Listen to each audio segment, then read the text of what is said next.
भारत और चीन के बीच जमी रिश्तों की बर्फ और पनपा तनाव अब पिघलने लगा है। इसका सीधा उदाहरण दिवाली के दिन वास्तविक नियंत्रण रेखा यानी LAC पर देखने को मिला, जहां दिवाली के मौके पर भारतीय और चीनी सैनिकों ने एक दूसरे को मिठाइयां तोहफे में भेंट की। ये तस्वीरें ऐसे समय में सामने आई जब दोनों देशों के पूर्वी लद्दाख में दो संवेदनशील पॉइंट डेमचोक और देपसांग के मैदानों पर अलगाव यानी डिसएंगेजमेंट की प्रक्रिया को सफलतापूर्वक पूरा कर लिया गया।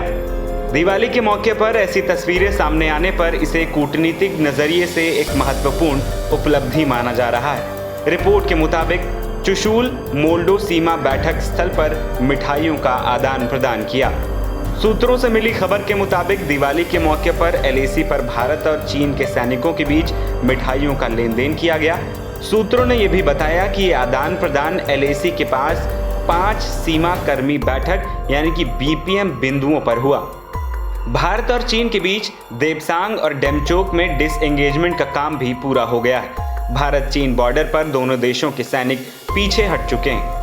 31 अक्टूबर या 1 नवंबर से दोनों देशों की सेना यहां गश्त शुरू कर सकती है। हाल ही में भारत और चीन के बीच देपसांग और डेमचोक से डिसएंगेजमेंट को लेकर सहमति बनी थी, जिसकी देश के रक्षा मंत्री राजनाथ सिंह ने असम में बोलते हुए गुरुवार को पुष्टि की और चीन के साथ आगे के रिश्तों को बेहतर करने की ओर इशारा भी किया। भारत और चीन के बीच डिप्लोमेटिक और मिलिट्री दोनों ही लेवल्स पर बातचीत हो रही थी। अभी हाल की बातचीत के बाद ग्राउंड सिचुएशन को रेस्टोर करने के लिए आपस में ब्रॉड कंसेंसस हुई है। यह कंसेंसस इक्वल और म्यूचुअल सिक्योरिटी के बेसिस पर डेवलप हुई है। जो सहमति बनी है उसके अंतर्गत ट्रेडिशनल एरियाज में पेट्रोलिंग और ग्रेजिंग के अधिकार भी शामिल हैं।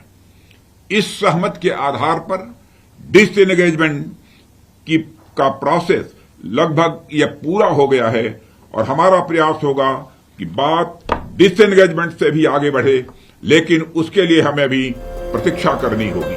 वहीं सैनिकों के बीच मिठाई केवल पूर्वी लद्दाख के देपसांग और डेमचोक में ही नहीं बांटी गई, बल्कि अन्य जगहों पर भी मिठाइयां बांटने का सिलसिला जारी रहा। जहां जहां मिठाइयां बांटी गई उनमें लद्दाख के चुशूल, मेल्दो, सिक्किम में नाथुला, अरुणाचल में बुमला सहित कई अन्य जगहें शामिल हैं। दरअसल भारत और चीन दुनिया की सबसे लंबी और विवादित सीमा साझा करते हैं, जिसे लाइन ऑफ एक्चुअल कंट्रोल यानी कि LAC कहते हैं। ये 3488 किलोमीटर लंबी है, जो 3 सेक्टर्स ईस्टर्न, मिडिल और वेस्टर्न में भारत और चीन की सीमा को बांटती है। ये इतनी लंबी रेखा है जिसको लेकर भारत और चीन लद्दाख से लेकर अरुणाचल तक कई हिस्सों में अपने अलग अलग दावे करते हैं और इससे टकराव की स्थिति और बढ़ जाती है। लेकिन समझौते के बाद देपसांग और डेमचोक में दोनों देशों की सेनाएं अब पीछे हट चुकी हैं, जिससे दोनों देशों के बीच रिश्तों में खटास पूरी तरीके से खत्म हो जाएगी। NBT ऑनलाइन की रिपोर्ट।